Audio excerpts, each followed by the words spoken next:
Oh, oh, oh, oh, oh.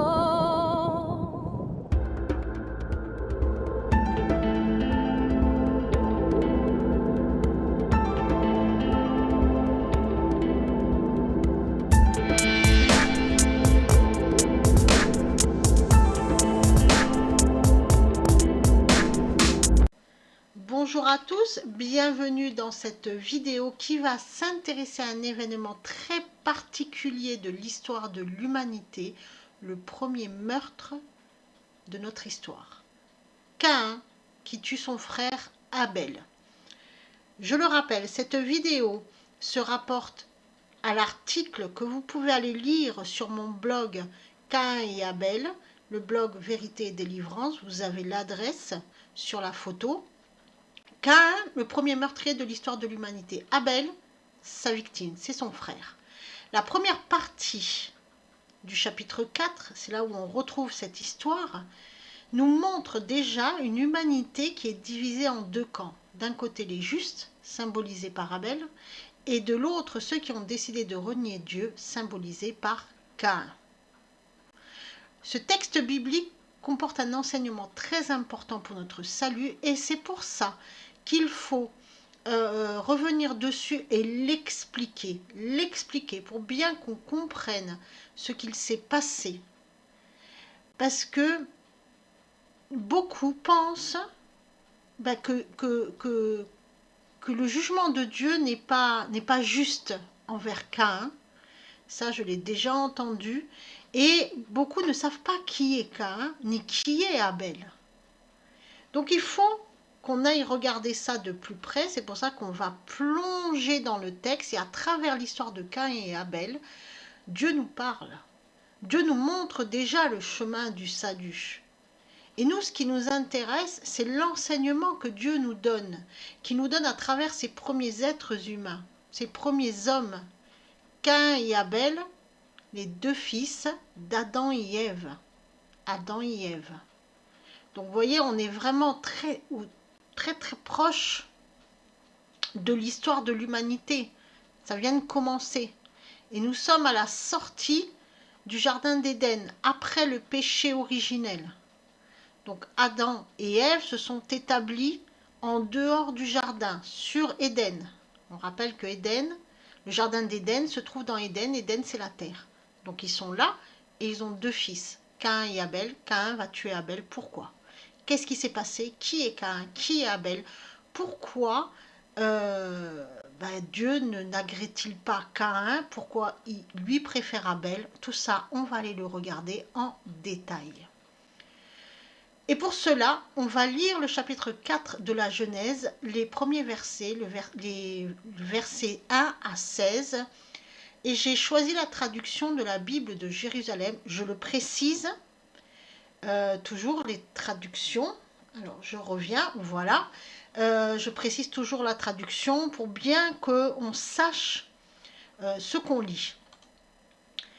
On y va. L'homme conçut Ève, sa femme. Elle conçut et enfanta Caïn, et elle dit, j'ai acquis un homme de par Yahvé. Là, je m'arrête un petit peu. Je m'arrête un petit peu pour poser le contexte. Alors, nous sommes donc après le péché originel. D'accord? Adam et Ève, les premiers êtres humains, étaient dans le jardin d'Éden, tout était ok, jusqu'à ce qu'il y ait la tentation, le serpent s'approche d'Ève et l'incite à manger les fruits de l'arbre de la connaissance du bien et du mal. Ève en mange, s'empiffre surtout, et en donne à Adam, et tous deux perdent cette capacité, cette pureté, puisqu'ils ont fait entrer le péché en eux, donc la mort. Ils ont fait entrer le péché en eux, et donc ils perdent cette capacité à être devant Dieu, Dieu ne supportant pas le péché. Et donc, ils sont obligés de partir du jardin d'Éden, et ils se retrouvent dans l'Éden sur terre, avec bien sûr toutes les sentences, on les a vues, je les avais expliquées dans une autre vidéo, et toutes ces sentences qui vont, comment dire, commencer à forger l'humanité. Et donc il y a une sentence à retenir qui est celle que maintenant Adam devra travailler pour gagner sa nourriture à la sueur de son front, et que la terre est maudite. Donc l'Éden. D'accord? Puisque la terre, elle porte le péché maintenant. Elle porte l'homme. Et là, dans ce premier verset du chapitre 4, l'homme, c'est Adam, mais il n'est pas nommé. Ça doit nous alerter quand même. Il n'est pas nommé. On aurait pu dire Adam connut Ève. Non, il n'est pas nommé. Ça veut dire que Adam n'est plus l'être humain que Dieu a créé. Il est empli de colère. Il est esprit de colère. Il rend responsable Ève de sa déchéance. Et donc il est en colère. Et quand on dit l'homme connu Ève, c'est l'homme de colère. Et cette union connue, c'est l'union sexuelle. Et cette union sexuelle se fait dans une violence telle, il y a viol, etc. Adam n'est plus lui-même. Il va le redevenir grâce d'ailleurs à Ève. Ève, elle enfante Caïn. Donc Caïn est quand même l'enfant de la colère d'Adam. Et Caïn, et elle dit, j'ai acquis un homme de par Yahvé. Et donc elle, on voit qu'elle est toujours dans la foi. Elle sait que c'est Dieu qui donne tous les bienfaits. Elle sait. Et c'est grâce à sa foi à elle, on le verra plus tard dans le texte, pas dans cette vidéo, mais ceux qui veulent peuvent lire la suite du texte, que c'est grâce à Ève que Adam, l'homme, va redevenir Adam. Lui aussi, il va réentrer dans la foi. Et on le saura quand Adam et Ève enfanteront Seth, le troisième fils, celui qui va, entre guillemets, remplacer Abel. Donc la lignée des justes, puisqu'Abel c'est ça. Donc voilà, donc on a déjà cette lignée-là, cet enseignement-là qu'il faut garder en tête pour comprendre la suite. Je l'explique ici, comme ça j'aurai plus besoin de l'expliquer. Et donc Ève va donner le jour aussi à Abel, dans les mêmes circonstances, les deux tout pareil. C'est-à-dire que Adam est toujours l'homme, donc toujours l'homme de colère. Et Abel, on précise qu'il va devenir pasteur, et Caïn qui va cultiver le sol. Donc on voit là une humanité déjà qui va se partager en deux entre le nomade et le sédentaire. Le nomade Abel, le pasteur, et le sédentaire, celui qui cultive le sol. Et en fait on voit déjà là comment doit se situer le peuple de Dieu. Et on comprendra beaucoup plus tard, avec Abraham notamment, et toute l'histoire qui suivra Abraham, que le peuple de Dieu, c'est celui qui est à l'équilibre entre le nomade et le sédentaire. C'est Seth. Plus tard. C'est Seth. D'ailleurs, Adam, lui, il est les deux à la fois. Donc, on a déjà en fait tout ça qui se dessine. On va continuer dans la lecture. Le temps passa, et il advint que Caïn présenta des produits du sol en offrande à Yahvé, et qu'Abel, de son côté, offrit des premiers-nés de son troupeau, et même de leur graisse. Or, Yahvé agréa Abel et son offrande, mais il n'agréa pas Caïn et son offrande, et Caïn en fut très irrité, et eut le visage abattu. Yahvé dit à Caïn, « Pourquoi es-tu irrité? Pourquoi ton visage est-il abattu? Si tu es bien disposé, ne relèveras-tu pas la tête? Mais si tu n'es pas bien disposé, le péché n'est-il pas à la porte, une bête tapie qui te convoite? Pourras-tu la dominer? » Cependant, Caïn dit à son frère Abel, « Allons, dehors. » Et comme ils étaient en pleine campagne, Caïn se jeta sur son frère Abel et le tua. On expliquera la suite verset par verset. On continue notre lecture. Yahvé dit à Caïn, « Où est ton frère Abel ?»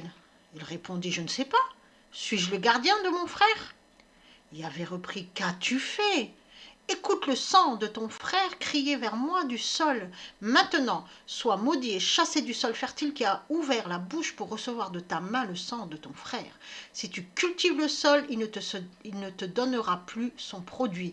Tu seras un errant parcourant la terre. Alors Caïn dit à Yahvé, ma peine est trop lourde à porter. Vois, tu me bannis aujourd'hui du sol fertile. Je devrais me cacher loin de ta face et je serai un errant parcourant la terre. Mais le premier venu me tuera. Yahvé lui répondit, aussi bien si quelqu'un tue Caïn, on le vengera 7 fois. Et Yahvé mit un signe sur Caïn afin que le premier venu ne le frappât point. Caïn se retira de la présence de Yahvé et séjourna au pays de Nod, à l'orient d'Éden. Maintenant qu'on a lu le texte, on va regarder verset après verset. Et on va commencer par les versets 3 à 5. Les premiers sacrifices. Le temps passa, et il advint que Caïn présenta des produits du sol en offrande à Yahvé. Et qu'Abel, de son côté, offrit des premiers-nés de son troupeau, et même de leur graisse. Or, Yahvé agréa Abel et son offrande, mais il n'agréa pas Caïn et son offrande. Et Caïn en fut très irrité, et eut le visage abattu. Déjà, il faut qu'on se dise, mais qu'à aucun moment, quand on lit la Genèse, le premier chapitre de la Genèse, à aucun moment, il y a l'idée que Dieu a réclamé des sacrifices. À aucun moment il a demandé ça. Pourtant, c'est ce que Abel et Caïn vont faire. Mais ce n'est pas Dieu qui leur demande. Jamais il leur a demandé quoi que ce soit. Il leur a juste dit, écoutez et soyez justes. Point. Donc on peut penser que l'idée jaillit spontanément d'un sentiment humain, d'une réflexion humaine en reconnaissance des bienfaits reçus et de l'espoir de recevoir de Dieu de nouvelles faveurs, en s'efforçant de combler la séparation établie par le péché entre Dieu et l'homme, comme un cadeau de remerciement. C'est une pensée toute humaine. Quelqu'un nous fait du bien, on veut le remercier. Et c'est cette idée-là qui a jailli des cerveaux d'Abel et de Caïn. D'ailleurs, si on regarde bien, l'expression « le temps passa » nous conforte dans l'idée qu'il fallut un temps de réflexion à Caïn et à Abel pour façonner cette pensée d'un éventuel sacrifice pour remercier le Seigneur. Ce n'est pas Dieu qui leur demande, c'est eux qui ont réfléchi tout seuls. Et on sait aussi dans la Genèse qu'avant le déluge, les hommes vivaient très longtemps. Donc le temps passa, c'est quand même une longue période. Mathusalem, par exemple, il a vécu, je crois, si mes souvenirs sont bons, plus de 900 ans. Donc c'est des personnes, Caïn, Abel, qui vivent plusieurs centaines d'années. Donc le temps passa signifie qu'il y a quand même beaucoup de temps, donc l'idée n'est pas apparue comme ça. Ça s'est mis en place petit à petit. C'est une idée humaine et on voit apparaître là l'idée de la religion. Très important ça. Mais à aucun moment, c'est Dieu qui leur a demandé de faire ça. À aucun moment. Gardez bien ça en tête. L'offrande d'Abel est agréable à Dieu et il l'accepte. Parfait. L'offrande de Caïn lui est désagréable et il la rejette. Pourquoi ? Pourquoi l'offrande d'Abel est-elle plus agréable aux yeux de Dieu que celle de Caïn ? On a supposé, et c'est comme ça que c'est expliqué, qu'elle avait été préférée à cause de l'effusion de sang, et donc ça préfigurait l'image de Jésus sur la croix. Et que cette effusion de sang donc marque la repentance et la preuve du besoin de réconciliation. Ça encore, c'est une idée toute humaine qui va germer de l'esprit humain et qui va donner tous les sacrifices plus tard qui seront faits au temple. Mais c'est faux. En fait, chacun des deux présente le produit de son travail. C'est tout. Il n'y a pas une histoire d'effusion de sang. Pas une histoire de ça. Chacun des deux présente le produit de son travail. Point. Et parce que certains ont vu que Dieu avait plus agréé le sacrifice d'Abel qui était les premiers-nés de son troupeau, qui se sont dit, ok, c'est ça que Dieu veut. Non, c'est juste les produits de son travail. Mais qu'est-ce qui change entre les deux finalement? C'est en hébreu, donc Paul qui va nous donner cette parole en Hébreu chapitre 11 verset 14 et qu'on va trouver la raison. C'est Paul qui va nous éclairer là-dessus. Et qu'est-ce qu'il nous dit Paul? C'est par la foi qu'Abel offrit à Dieu un plus excellent sacrifice que Caïn. Et c'est là qu'on trouve la différence entre les deux. Abel a fait un sacrifice par la foi. Ce n'est pas le cas de Caïn. Caïn, lui, il a fait le sacrifice parce qu'il a vu Abel se préparer et qu'il s'est dit, je vais faire mieux que lui.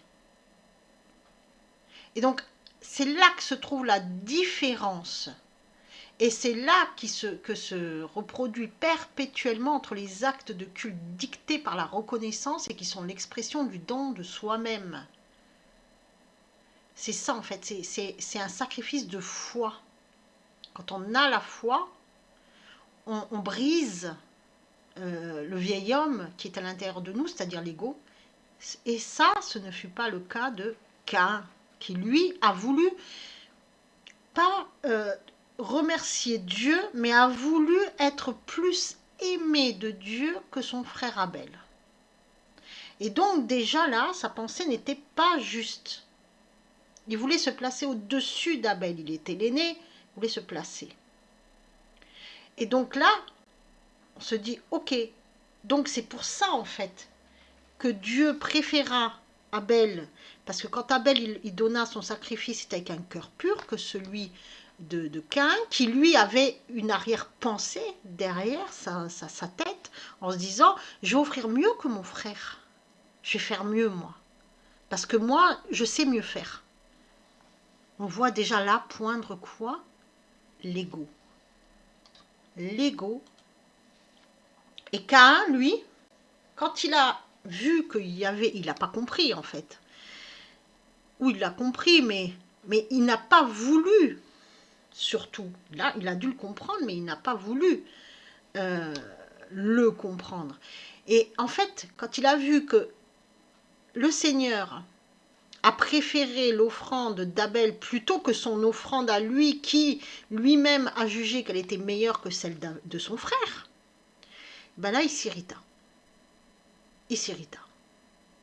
Et là, on le voit dans le texte, Caïn en fut très irrité et eut le visage abattu. Alors, il y a une petite faute là, c'est eut le visage abattu.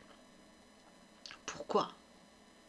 Et c'est de cette irritation en fait que naquit la jalousie. Lui, il voulait être d'abord l'ego, l'orgueil, être au-dessus de son frère. Et puis quand il a vu que finalement Dieu a préféré Abel, il devint jaloux de Abel. Et c'est là qu'il fut sous l'emprise de deux esprits, l'orgueil et la jalousie. Et c'est pour ça qu'il a le visage abattu. Ça se voit sur lui, ça se voit physiquement. Cette jalousie est appelée par l'apôtre Paul la tristesse du monde. Et cette jalousie produit la mort. Je vous laisse lire 2 Corinthiens chapitre 7 verset 10 pour le comprendre. Les mauvaises dispositions du cœur de Caïn se manifestent dans un premier temps par l'abattement sinistre de son visage. On voit qu'il y a sur lui-même, physiquement, quelque chose qui ne va pas. Et cet abattement est le présage de mauvais desseins. Donc on voit les gens sur le visage, c'est le reflet de l'âme. Le visage est le reflet de l'âme. On peut voir que parfois, sur le visage des hommes, il y a quelque chose qui transparaît, quelque chose de mauvais. Et ça n'a rien à voir avec la beauté physique, c'est la manière dont le visage se met, les traits, comment on les met. Là, le visage est abattu. Et en vérité, Caïn, au lieu de chasser ces mauvaises pensées, bah, il a préféré écouter son ego. Et donc il a nourri toutes ces mauvaises pensées. Donc là, il a eu en horreur son frère. Et donc il a écouté la petite voix qui susurre, la petite voix de son ego, la petite voix de Satan, qui susurre, tu vois ton frère, t'as vu, eh ben, Dieu il le préfère, t'as vu, toi t'es pas bien, ben, il faut peut-être que tu le jettes et tout ça. Voilà, donc il a préféré écouter son ego. Et c'est là que Caïn va être sous l'emprise de son ego. On continue, versets 6 à 7. Avertissement de Dieu à Caïn. Yahvé dit à Caïn, pourquoi es-tu irrité? Pourquoi ton visage est-il abattu? Si tu es bien disposé, ne relèveras-tu pas la tête? Mais si tu n'es pas bien disposé, le péché n'est-il pas à la porte? Une bête tapie qui te convoite, pourras-tu la dominer? Comme il l'a fait avec la chute du premier homme en Genèse 3, verset 9, Adam, Dieu ne laisse pas le pécheur à lui-même. Il s'abaisse et vient lui parler.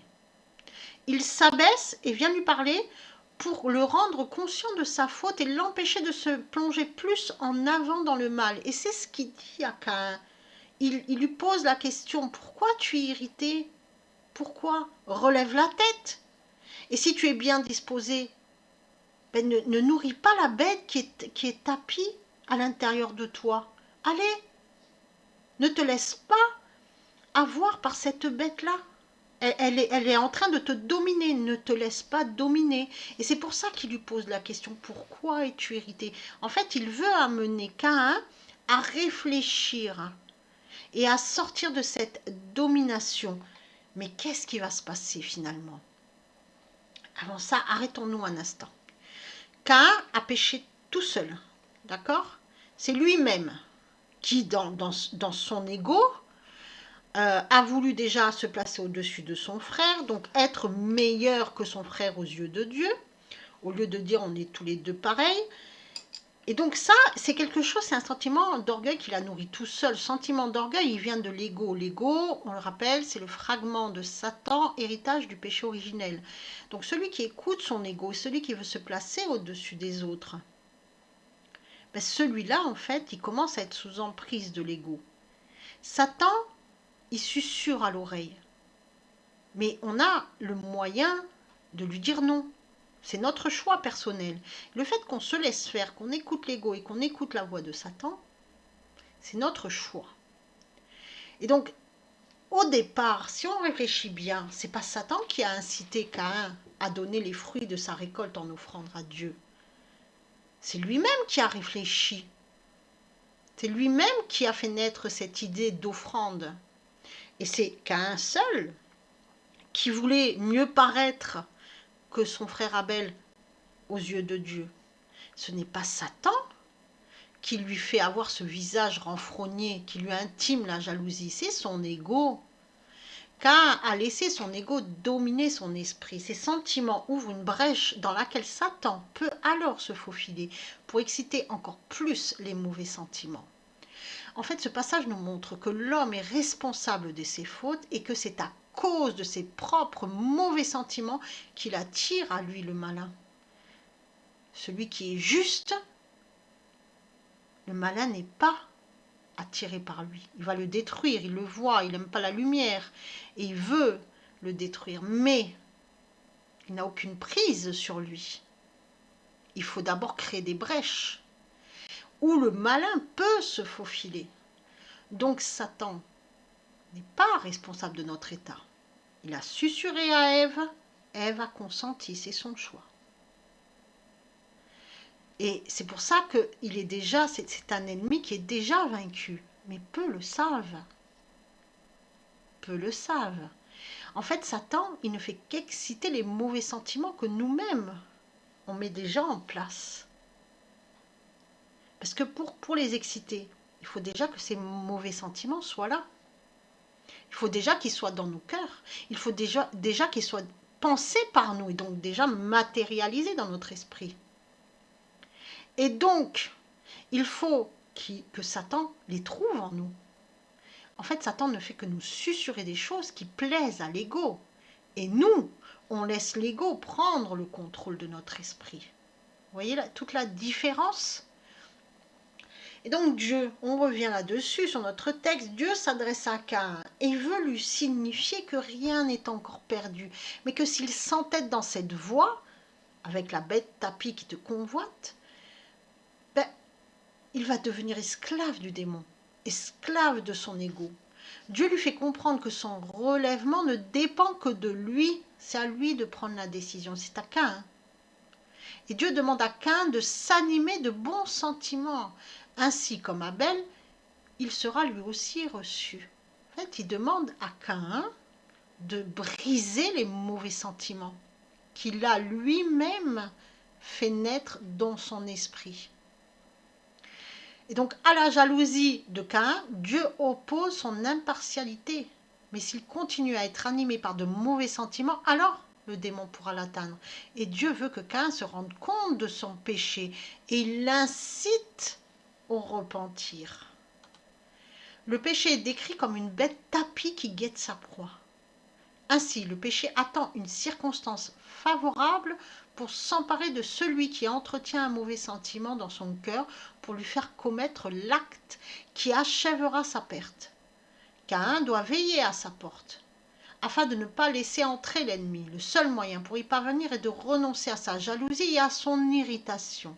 Dans la lutte contre l'adversaire annoncée en Genèse 3, chapitre 3, verset 15, la victoire est toujours possible à l'homme grâce au secours divin qui est à sa porte. Et c'est pour ça que Dieu a revêtu Adam et Ève, parce qu'il y a toujours la porte. Dieu ne ferme jamais sa porte. Continuons avec le verset 8, le meurtre. Cependant, Caïn dit à son frère Abel, « Allons dehors ». Et comme ils étaient en pleine campagne, Caïn se jeta sur son frère Abel et le tua. Caïn n'a pas tenu compte de l'avertissement de Dieu. Et au lieu de dominer sur le péché, au lieu d'essayer de le combattre, au lieu de briser l'ego, le vieil homme à l'intérieur de lui, il a laissé le péché de jalousie le dominer. Donc il est devenu esprit de jalousie. Et il a commis l'inévitable, il a tué Abel, l'innocent. Dans les versets 8 et 9, le mot frère est répété 4 fois, afin de bien faire ressortir toute l'horreur de ce crime. Le fait que Caïn demande à Abel de sortir et qu'il l'entraîne en pleine campagne montre que l'agression était préméditée. Caïn avait réfléchi à ce qu'il allait faire. Peut-être que Caïn voulait simplement infliger une raclée à son frère, afin de passer ses nerfs. Peut-être qu'il ne pensait pas le tuer. Peut-être qu'à aucun moment il n'a supposé que ses coups pouvaient le tuer. N'en reste pas moins un meurtrier. L'apôtre Jean, en 1 Jean 3, que je vous invite à lire, chapitre 3, indique le mobile du crime de Caïn, parce que ses œuvres étaient mauvaises et que celles de son frère étaient justes. Abel est donc le premier martyr de la justice, et même mort, il parle encore. Et nous avons ce fameux texte aussi de Paul, Hébreux, chapitre 11, verset 4. Par la foi, Abel offrit à Dieu un meilleur sacrifice que Caïn. Par elle, il obtint le témoignage d'être juste, Dieu rendant témoignage à ses offrandes, et par elle, quoique mort, il parle encore. C'est le sang des innocents qui crie vers le Seigneur. Donc Abel nous parle encore. On peut être surpris par la rapidité à laquelle un péché entraîne à réaliser un autre péché encore plus grand.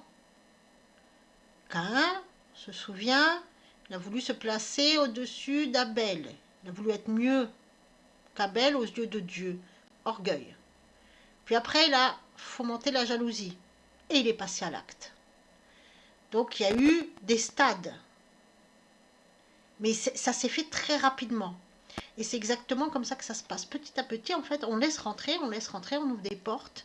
Et puis, on nourrit ses péchés. Et puis, à un moment donné, on ne peut plus se contrôler. C'est ça. Caïn s'est laissé dominer par ses mauvais sentiments et il est ainsi devenu le premier membre de la postérité du serpent. Caïn est devenu son égo. On continue avec les versets 9 à 16, le jugement. Yahvé dit à Caïn, « Où est ton frère Abel ?» Il répondit, « Je ne ne sais pas. Suis-je le gardien de mon frère ?»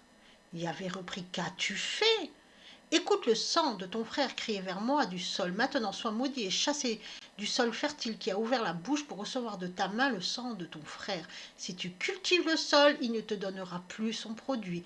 Tu seras un errant parcourant la terre. » Alors Caïn dit à Yahvé, « Ma peine est trop lourde à porter. Vois, tu me bannis aujourd'hui du sol fertile et je devrais me cacher loin de ta face et je serai un errant parcourant la terre. Mais le premier venu me tuera. » Yahvé lui répondit aussi bien, « Si quelqu'un tue Caïn, on le vengera 7 fois. » Et Yahvé mit un signe sur Caïn afin que le premier venu ne le frappe à point.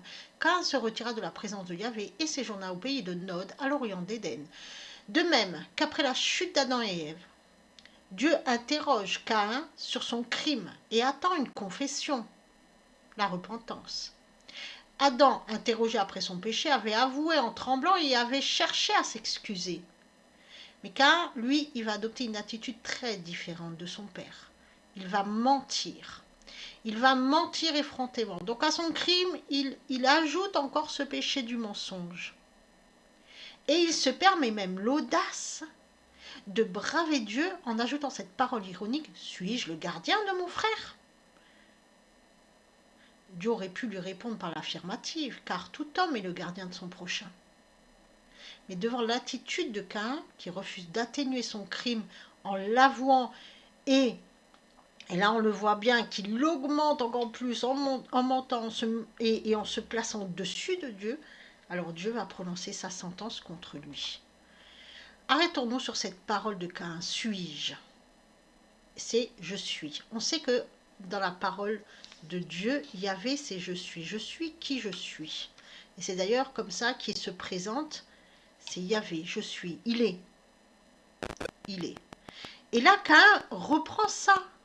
Mais je ne suis pas le Dieu de mon frère. Suis-je le gardien de mon frère? Suis-je le Dieu de mon frère? Non, c'est toi qui devais le garder, c'est pas moi. Alors Caïn, il a la connaissance de Dieu, il connaît Dieu.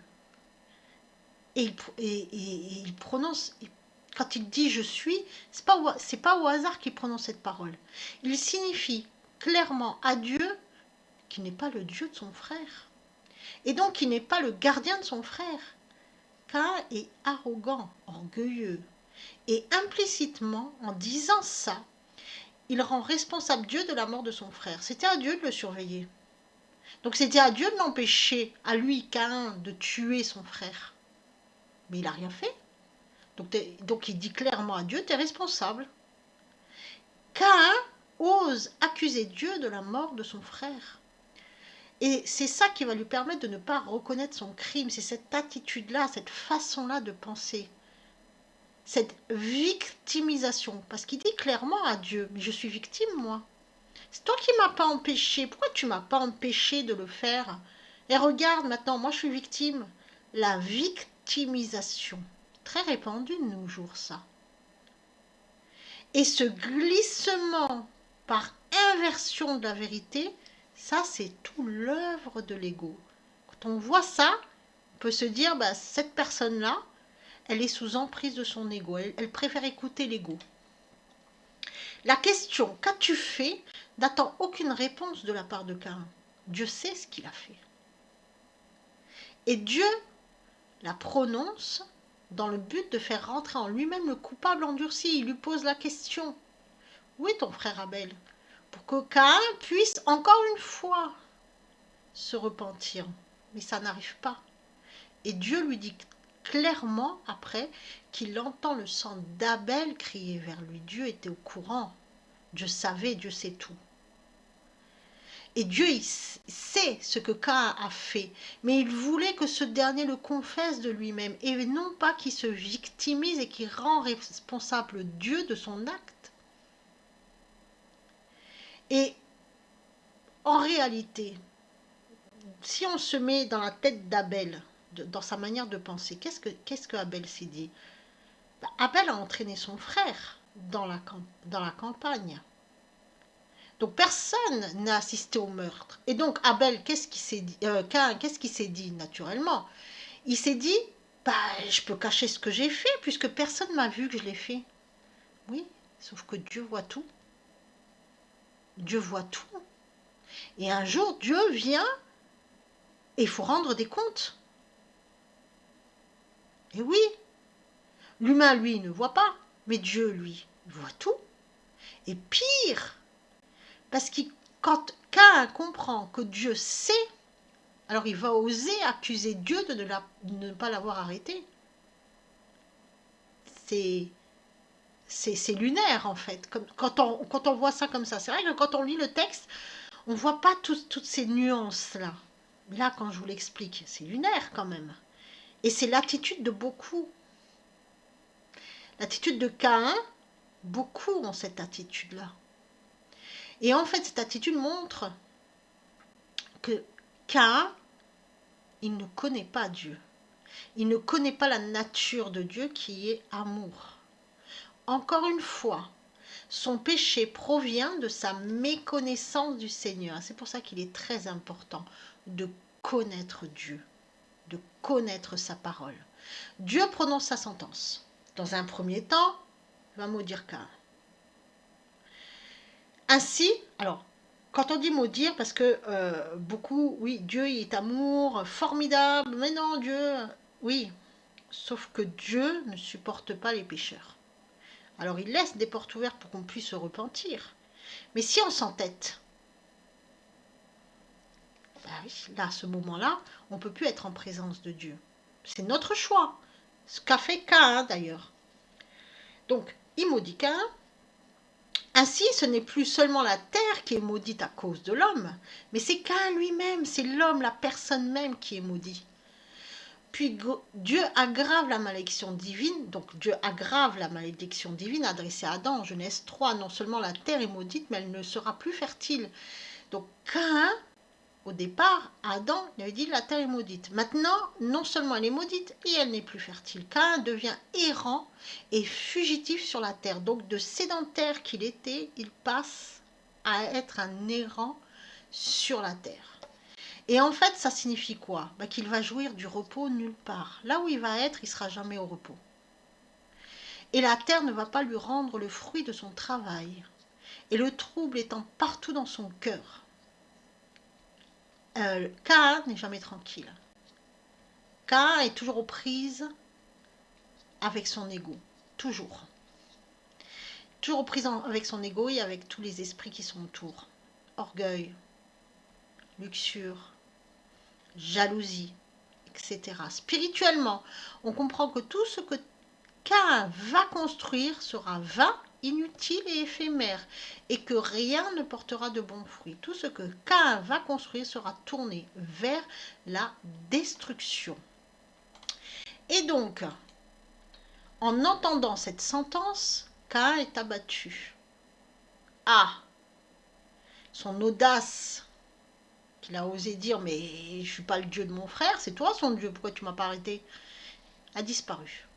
Remplacé par une forte angoisse. Ça y est. Là, il vient de comprendre qu'il a perdu Dieu. Et c'est ce qui arrive généralement à tout homme qui subit les conséquences de son péché. Ah, il peut rendre autant qu'il veut responsable les autres de ce que lui a fait, de ses choix malheureux. Mais quand il comprend que ça vient de lui, ouf, là, il y a l'angoisse. Là, il y a l'angoisse. Caïn supplie le Seigneur en disant que la punition est plus grande qu'il ne peut la supporter. Caïn ne veut pas se repentir, il a peur. La sentence du Seigneur ne lui inspire pas la repentance, mais la crainte. Et il cherche à faire adoucir sa peine, à provoquer la pitié de Dieu. Une nouvelle fois, Caïn n'a pas la bonne attitude face à Dieu. Caïn redoute de quitter la terre qu'il a toujours connue et de s'aventurer dans l'inconnu qu'il redoute. On avait le jardin d'Éden, on avait le camp d'Adam et Ève, et là, Caïn doit partir de là. Adam et Ève, on se souvient, ils ont été vêtus de Dieu, donc ils sont toujours sur la protection de Dieu. Et là, Caïn, il doit encore plus s'éloigner de là. Caïn a peur de ce qu'il attend sur ces terres inconnu. Mais à aucun moment, il a peur de perdre Dieu. En fait, il s'en fout de ça. En fait, il s'en fout parce que tout ce qui l'intéresse, c'est sa petite personne. C'est ça, Caïn. En prononçant la parole cachée devant ta face, on comprend que Caïn a encore le sentiment que c'est de Dieu que proviennent le bonheur et la sécurité. C'est pour cela qu'il redoute de s'éloigner du lieu où Dieu se manifeste aux hommes, parce qu'il sait qu'il ne sera plus heureux et en sécurité. Seul l'intéresse sa petite personne. Le premier venu me tuera. Là, il a peur pour lui-même. C'est ce qu'il dit. En fait, il s'en fout de perdre Dieu. Ce qui l'intéresse, c'est sa petite personne. Le reste, mais il s'en fout complètement. Et cette phrase, le premier venu me tuera, a donné lieu à de nombreuses interprétations de la part des théologiens, des exégètes, etc., etc. Mais finalement, quand ils disent ça, Caïn sait, il vit là quand même, il sait qu'autour de lui, il y a d'autres tribus. Donc, implicitement, cette phrase-là suppose l'existence d'autres hommes. Il y a beaucoup de théologiens qui ont dit non, Adam et Ève, c'était les premiers, il n'y avait personne d'autre. Ben si, il y avait d'autres personnes à côté d'eux. Alors qu'ils n'avaient pas reçu le Neshama, l'esprit. Mais eux, tout ce qui vivait à côté, ces autres tribus, qu'on appelle les hominidés, ils étaient nombreux. Eux, ils avaient reçu le corps et l'âme. Donc le nefesh et le rouar. Donc ils étaient là comme des animaux finalement, c'est ça, c'est exactement ça. Vous voyez des petites tribus, on peut se dire Néandertal, hommes des cavernes, etc. En fait, ils avaient construit des communautés et ils étaient mus par leur génétique. Ils accomplissaient ce pourquoi ils étaient là. Et tout ça, je l'explique dans l'article Généalogie des Canaïtes et des Sétites. Et donc, forcément, cette simple phrase-là que Caïn prononce, ça prouve l'existence d'autres hommes non éveillés, c'est-à-dire d'autres hommes qui n'ont pas reçu l'esprit, le Neshama, la Neshama. Et il y avait d'autres hominidés et d'autres tribus donc, qui vivaient à côté. Et justement, alors là j'ai mis, c'est-à-dire n'ayant pas d'âme, non, c'est n'ayant pas d'esprit. Ils n'ont pas l'esprit. Et justement, il est question de la tribu de Nod. C'est même Caïn le dit. Il séjourna au pays de Nod, à l'orient d'Éden. L'orient, ça veut dire qu'il y a quand même une porte ouverte toujours vers le Seigneur. Mais il va au pays de Nod. Donc là, habitaient des gens, des personnes, des hominidés. Des gens de Nod, un peuple primitif d'hominidés, chez qui Caïn, quand on lit la suite du texte, va trouver refuge. Et là, il y aura hybridation de l'ADN et une deuxième lignée hybride, celle de Caïn, sera engendrée. Tout ça, je l'explique dans l'article Généalogie des Canaïtes et des Sétites. Et Dieu aperçoit quelque chose de légitime dans la crainte de Caïn. Et il le rassure, parce que Dieu est amour. En mettant un signe sur lui, Dieu témoigne ici de sa compassion à Caïn, c'est-à-dire qu'il lui dit, tu pourras revenir, repens-toi et tu reviens.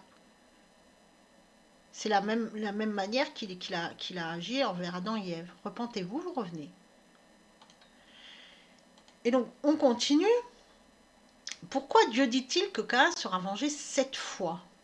Surprenant quand même, si quelqu'un le tue. Rappelez-vous le symbole contenu dans le chiffre 7 que j'explique sommairement dans l'article Le poème La création. Le 7 représente la perfection, la totalité. Donc celui qui tue Caïn sera parfaitement jugé pour son crime. Le verset 16 est le résultat du jugement. Caïn se retire de la face de Dieu et s'en va séjourner au pays de Nod, à l'orient du pays d'Éden, le fameux pays de Nod, le pays de la perdition. C'est là où c'est de là après que est sortie toute la généalogie des Canaïtes. Les Caïns. Après le départ de Caïn se dessinent donc 2 familles. On a la généalogie, c'est donné dans la Bible. Et tout ça, je l'explique, je ne reviens pas dessus. Donc maintenant, la question est, et je vous laisserai sur cette question, qui est Caïn? Parce que Caïn, il est toujours là. L'esprit de Caïn est toujours là. Il a une généalogie, ce Caïn. C'est l'homme, en fait, qui a décidé de bâtir sa vie sans Dieu et qui rend responsable Dieu de ses propres malheurs. Et c'est pour cela que Caïn, en fait, il est toujours dans l'angoisse. Et c'est pour ça qu'il va toujours vouloir embellir le monde par du matériel, en construisant des villes, en amassant des richesses. En fait, Caïn, c'est l'homme du matériel. C'est l'homme qui va vouloir construire par rapport au matériel pour embellir en fait le monde de choses matérielles. Mais on sait très bien que la matière, c'est mort. Donc en fait, il embellit le monde de la mort.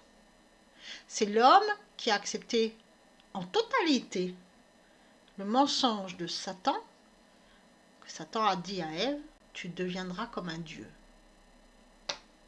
Voilà. Le Caïn, c'est celui qui se croit Dieu sur terre. Soyez bénis, à bientôt.